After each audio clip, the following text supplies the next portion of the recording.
A história da justiça no Brasil começa ainda no período colonial, mas foi só em 1939 que uma mulher assumiu pela primeira vez o cargo de juíza. Quase 90 anos depois, as mulheres seguem subrepresentadas nas estruturas de poder do judiciário.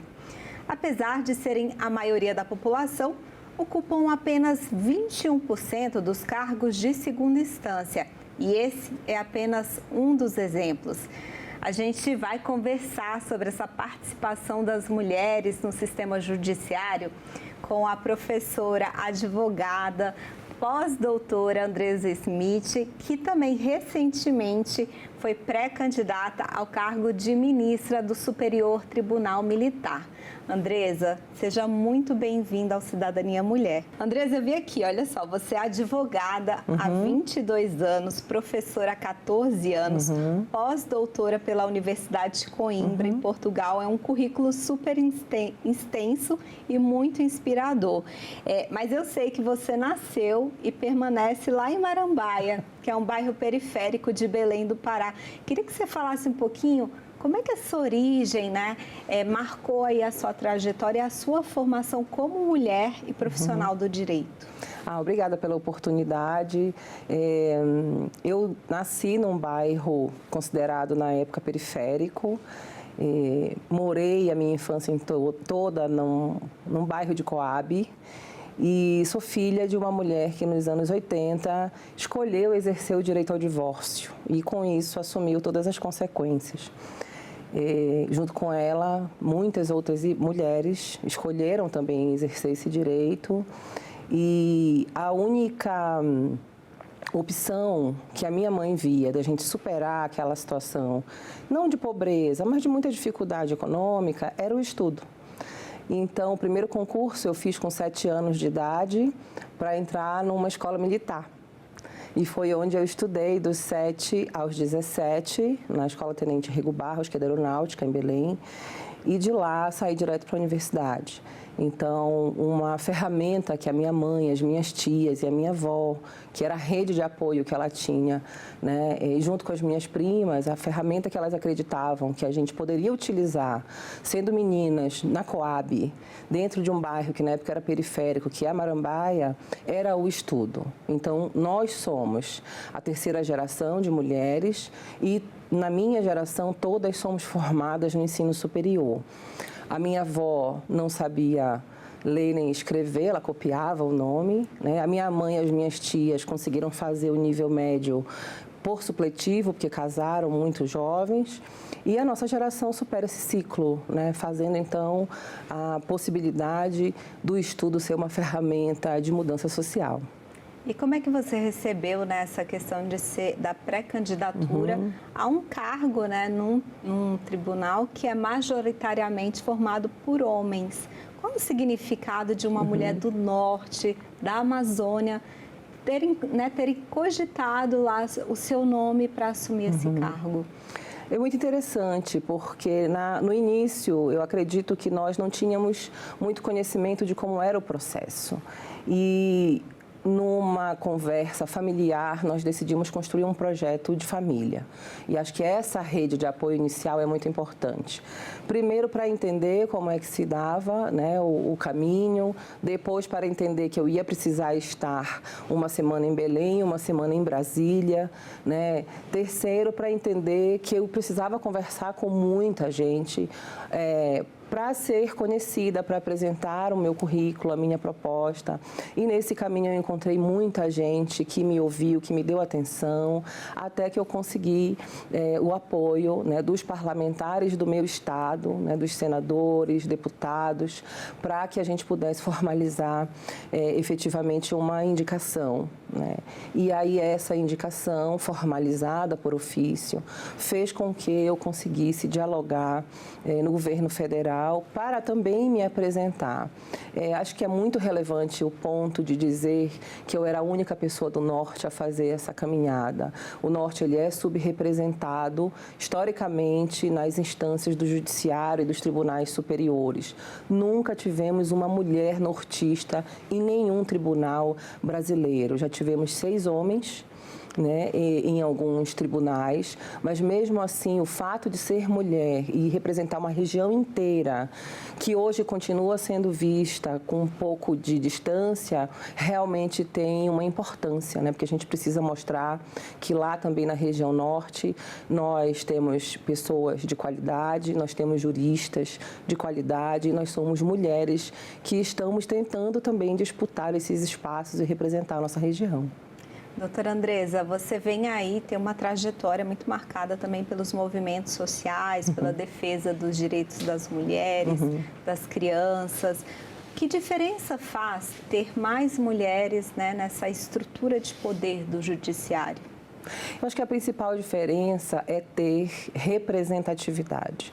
Quando a gente fala dessa palavra, não é só uma questão de causar emoção, mas é mesmo de mostrar para as meninas que estão nas escolas, para as jovens que estão nos bancos de faculdade, e hoje a maioria de estudantes de direito são mulheres, né? Que elas também têm a possibilidade de igualmente disputar esses espaços e de se preparar para estar nesses espaços. Uma segunda questão que tem sido vista é um olhar mais sensível para algumas questões na produção das decisões e também no envolvimento de determinados temas durante o processamento das ações judiciais. Não que a mulher seja mais sensível, não é isso que eu estou querendo dizer. É que a gente carrega uma experiência que faz com que a gente olhe algumas ações judiciais de uma forma diferenciada. E isso tem impacto nas decisões que são produzidas. Então, acredito que esses dois são pontos muito centrais, né, dessa necessidade da gente cada vez mais lutar por paridade. Pois é, a gente tem visto, né, algumas resoluções do CNJ, o Conselho Nacional de Justiça, buscando aí algumas resoluções para tentar, né, dar mais equidade, né, a esse processo, né, uma equidade de gênero. Como é que você vê essas resoluções do CNJ? Já é um passo importante? Como professora e pesquisadora, eu também preciso colocar que alguma coisa importante antes das resoluções tem também relação com conhecer a realidade. O CNJ tem produzido algumas pesquisas, diagnóstico, o Conselho Nacional do Ministério Público também, a OAB fez ano passado uma pesquisa muito relevante e os dados, eles mostram a necessidade dessas ações interventivas. Então, só para a gente ter uma ideia, apesar de que mulheres são maioria nos bancos de faculdade de Direito no Brasil e de que nós somos a maioria de pessoas com registro na Ordem dos Advogados do Brasil, apenas 38% no Poder Judiciário são mulheres. Isso é um dado muito interessante, né? E quando a gente olha para o Ministério Público, apenas 40% dos membros do Ministério Público são mulheres. Então, tem uma distância, tem uma diferença significativa. E quanto mais a gente olha para as instâncias superiores de gestão e de chefia e das instâncias mesmo de últimas oportunidades, o número de mulheres diminui. Se a gente pega só o exemplo do Superior Tribunal Militar, lá são 15 ministros e uma mulher, né? Há pelo menos, eu acho que são 17 anos que a ministra Elizabeth está lá figurando como única mulher. Se a gente olha para o Supremo Tribunal Federal, temos uma mulher também entre os 11. Então, isso revela que não é uma questão de número, é uma questão de desigual oportunidade. E aí as resoluções que vêm sendo tomadas pelo CNJ, pelo Conselho Nacional do Ministério Público, partem desse diagnóstico da realidade para adotar ações, né, que possam reverter em alguma medida, a médio e longo prazo, nessa situação, oportunizando, então, que mulheres tenham as mesmas chances de disputar essas instâncias. E isso é muito importante enquanto a gente não consegue tratar de uma questão que é estrutural de desigualdade na sociedade brasileira. Então, você tocou nesse ponto, né? É uma questão estrutural mesmo, né? Que a gente vem enfrentando há muitos anos. Como é que o Congresso pode contribuir para isso? Eu acredito que o Congresso tem um papel super importante. Na medida em que a gente observa a construção de leis, por exemplo, no âmbito eleitoral, né? A gente já tem há algum tempo a legislação dizendo que nós temos que ter uma representatividade de 30% e 70% entre os sexos. O ponto é como é que vamos garantir qualidade e efetividade nessa participação. Então, o Congresso ele tem o papel de continuar regulamentando ações que possam permitir que as mulheres, primeiro, enfrentem as discriminações sociais com uma forma mais efetiva para que a gente possa disputar esses 30% ou 70%. Segundo, o Congresso tem o papel de fiscalizar também a aplicação dos recursos no momento dessas candidaturas, né? Isso é muito relevante. Terceiro, o Congresso tem também o papel de regulamentar várias normas que constroem direitos e oportunidades em todos os aspectos, no mercado de trabalho, na qualificação profissional, na disputa, né, dessas candidaturas, mas também nas instâncias do judiciário e do legislativo e do executivo também, né? Então, o Congresso ele tem um papel fundamental. Daí, a gente que atua e pesquisa no tema, louvar a existência de comissões, né, a existência de bancadas. Então, por exemplo, as bancadas femininas, sim, elas têm um papel fundamental, né? Nós temos apenas, acho que 17 senadoras, e elas têm feito um papel com uma procuradoria específica, que tem recebido dados e denúncias, mas que também tem promovido PLs no sentido de tentar equilibrar historicamente essa balança. Tá certo. Eu queria voltar um pouquinho na questão da rede de apoio, porque até antes da entrevista a gente estava aqui conversando, né? Não basta às vezes você estudar, se dedicar, se você não tem uma rede de apoio por trás. Você é mãe, né? É doutora, pós-doutora, professora, advogada, mas tem aí a sua família, né? Tem a sua vida pessoal. Como é que foi conciliar tudo isso, toda essa trajetória bacana, profissional, com a vida pessoal, com a Andresa? Não foi fácil. Todas as vezes que eu penso nisso, eu imagino aquela... Tem um livro que fala da mulher polvo, né? Aqueles muitos tentáculos que a gente tem que ter para segurar muitos pratos. É isso mesmo, né? A disputa ela é desigual, as oportunidades elas pesam mais sobre nós. E eu sou de uma geração de mulheres que casou, no que hoje é considerado cedo, então eu fui estudando depois de casada, depois de mãe. E sem sombra de dúvidas, se eu não tivesse o meu esposo comigo, a minha mãe, a minha irmã ao meu lado, eu não teria conseguido chegar no último nível de formação. E é muito importante dizer, né? Na minha família eu fui a primeira que cheguei no último nível de formação, porque eu tive esse apoio familiar. E, sem dúvida, a gente que é mulher, e esse inclusive é um dado que a pesquisa sobre magistradas aponta, a gente faz escolhas pensando na família. Quando alguma oportunidade chega, a gente pensa no impacto para a família também. A gente não pensa só na oportunidade que está sendo ofertada para nós profissionalmente. Tem um impacto na vida do filho, tem um impacto na vida dos pais, na vida do esposo, da companheira, do companheiro. Então, contar com a rede de apoio foi importante. Isso faz com que a gente tenha que trazer para esse cenário os homens da nossa sociedade também.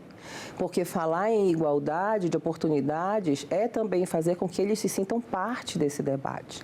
Sem que eu tivesse o meu marido durante o meu período de ausência, tomando conta dos nossos filhos, da nossa casa, eu não teria saído de lá. Então, essa é uma realidade que muitas mulheres ainda enfrentam, mesmo estando em bons cargos. Por exemplo, magistradas, quando perguntadas, né, o que eram as barreiras para elas chegarem ao segundo grau, né, aos tribunais, por exemplo, elas diziam que é a dificuldade de fazer toda essa mobilidade da família para outra cidade. Então, a gente faz escolhas, às vezes, nesse sentido, né? E aí, contar com essa rede de apoio que diz assim, não, vai lá, a gente vai com você, a gente vai segurar tudo aqui, é realmente importante, né? Porque a gente fica tranquila para fazer o caminho que tem que fazer. Doutora Andresa, nesse caminho você também encontrou outras mulheres ou grupos de mulheres que te apoiaram nessa jornada? Hoje no Judiciário existem grupos formados que atuam para promover e incentivar outras mulheres também? Existem. Encontrei muitos grupos na própria advocacia, né? As comissões de mulheres advogadas, elas atuam em todo o Brasil. E é interessante falar que a OAB ela não é só um espaço para a mulher que é advogada. Ela também recebe todas as mulheres da sociedade, faz atendimentos e encaminhamentos. Encontrei grupos de advogadas em nível nacional, né, que tem uma preocupação, por exemplo, o grupo Elas Pedem Vista, que se estrutura aqui em Brasília também para dar suporte para mulheres que têm interesse, né, em participar dessas disputas. Dentro do Judiciário, a gente tem os conselhos e as comissões também voltadas para o debate de gênero, e elas têm feito muitos eventos. Ontem aconteceu um evento aqui na Câmara fantástico, né? Inclusive para a gente poder ouvir histórias de sucesso, poder entender como é que a gente precisa caminhar em coletivo e construir novas oportunidades. As bancadas das senadoras e das deputadas também são espaços importantes, sem contar com aquelas amigas de sempre, né? Eu acho que quem tem realmente amizades verdadeiras consegue fazer um caminho, nunca é fácil, mas consegue fazer um caminho sólido e com tranquilidade na medida do que é possível. Que bacana. Eu queria falar agora um pouquinho sobre a Andresa professora. Ah, tá. Eu fui dar uma olhada nas suas redes sociais e achei uma mensagem tão bonita da Renata.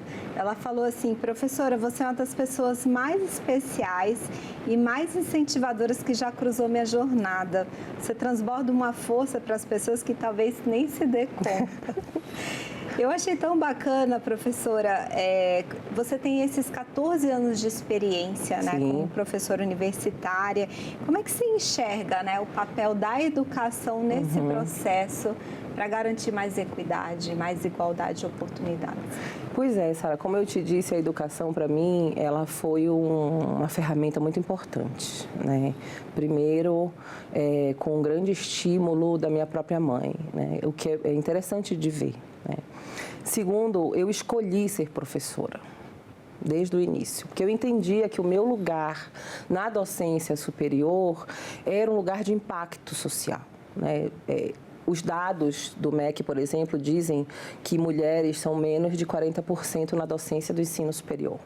Então, a gente está nesse momento, quando a gente olha para as professoras que estão na pós-graduação, em mestrados e doutorados, a gente é um percentual menor ainda.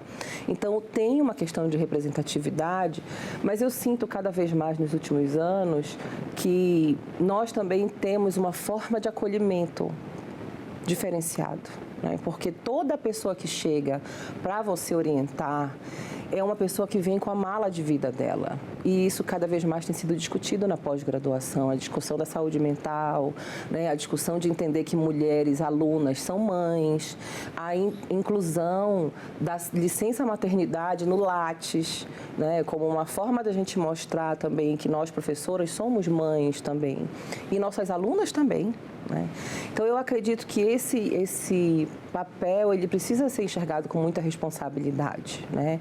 Porque nós vamos influenciar as jovens estudantes. Eu tenho alunas com 16 anos na faculdade, mas tenho alunas de 50 também, e cada uma chega no seu momento de vida.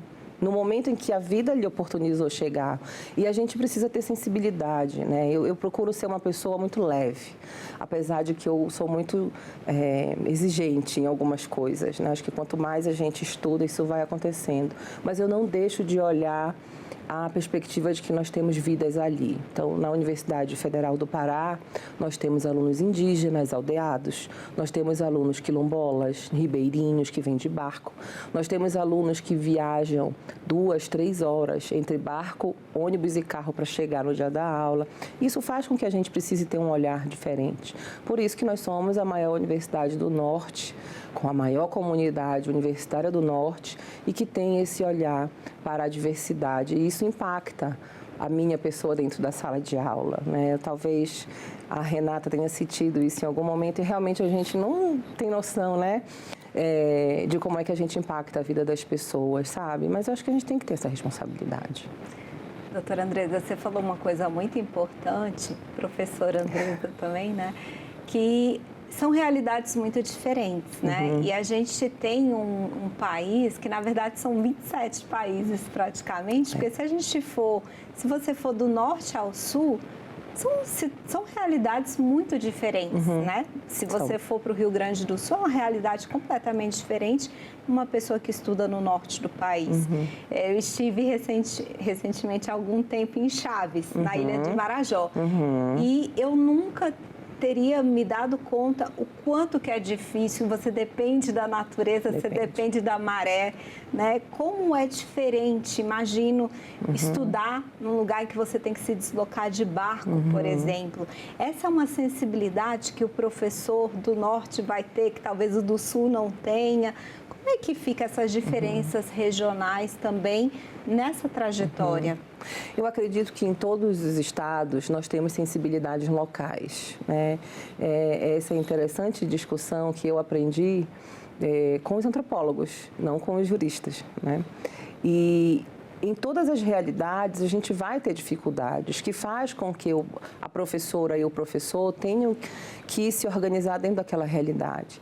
Eu fico muito constrangida de fazer comparações, porque eu acredito que cada universo tem as suas demandas. Então, nós acompanhamos o sofrimento dos nossos colegas das federais do Sul no período das enchentes. Nós nos mobilizamos e encaminhamos doações. Deve ter sido muito difícil ter perdido cidades, parentes, alunos, professores. Então, aquilo desperta na gente uma outra sensibilidade. Não dá para voltar para a sala de aula da mesma forma, né? A Covid fez isso com a gente. Nós tivemos um período muito difícil no Brasil inteiro e muitas universidades não conseguiram dar continuidade no ensino remoto. Seja porque nós não estávamos preparados, seja porque nossos alunos não conseguiram se adaptar. E a gente teve que entender isso também, né? Então, eu acredito que nós temos sensibilidades que precisam estar adaptadas a cada realidade que a gente vive, né? A minha família também é oriunda do Nordeste, do Ceará. Minha família é fruto daquela primeira migração, né? E voltei há pouco tempo na terra do meu avô, no interior do Ceará, e pude ver uma outra realidade diferente da minha. Ali também a gente precisa perceber as dificuldades, as agruras, a seca, né, a pobreza, como em Chaves. A Chaves é a terra da minha avó materna. E eu não consegui ir a Chaves, porque você deve ter percebido que são pelo menos 12 horas de barco. Sim. Da capital, né? Então, é muito difícil fazer essas viagens. E as pessoas que vivem lá, elas vivem dentro de outro tempo, outro espaço, né? E a gente tem na universidade polos no Marajó e a gente vive ciclos diferenciados, por exemplo. Nós temos cursos que funcionam na capital no período extensivo e nos municípios mais distantes eles funcionam em regime modular, que é para a gente entender também essa realidade de deslocamento. Sim, foi bem desafiadora essa viagem, mas foi muito, muito bacana, assim, porque é um pessoal muito feliz, muito alegre, né? Comidas maravilhosas também. E foi muito legal porque a gente foi para fazer cobertura de eleição. E eles falaram, não, isso aqui vocês não precisam treinar, não, porque a imprensa nem chega até aqui. E a gente foi lá para mostrar, né, esses desafios. Andresa, para a gente finalizar, eu queria também que a gente humanizasse mais, né? Porque você, pós-doutora, a gente acha tão distante, mas você é geminiana, você gosta de forró, né? E assim, eu queria que você deixasse uma mensagem para quem está assistindo agora, para as meninas, para as mulheres. O que você deixaria de mensagem para quem sonha, né, em ter uma profissão, em estudar, em ter uma conquista? Eu acredito que o extremamente necessário é a gente ter persistência, sabe? E a gente acreditar na gente, porque o mundo ele vai conspirar contra você, mas se a gente entender as nossas potencialidades, as nossas capacidades, se a gente conseguir identificar ao nosso redor as pessoas com quem verdadeiramente a gente pode contar e a gente traçar o nosso projeto de vida, é só persistir. né, e chegar lá. A gente vive uma realidade hoje de muito mais liberdade, de muito mais igualdade, de acesso a muito mais informação do que antes. Mas eu acredito que o principal é a gente acreditar na gente mesma, sabe? Se você não acredita em você, as outras pessoas não vão acreditar. Então, seja confiante, né? Seja uma pessoa tranquila, honesta, seja uma pessoa radiante, que essa iluminação vai fazer com que o seu caminho possa ser trilhado. As dificuldades virão, mas já dizia, né, o grande poeta brasileiro, caiu, levantou, sacode a poeira e segue em frente. É isso. Tá certo, Andresa, muito obrigada pela presença. Obrigada aqui no nosso também, estúdio, Sara. viu? Muito bom dia. Que bom você estar aqui em Brasília com a Obrigada. gente.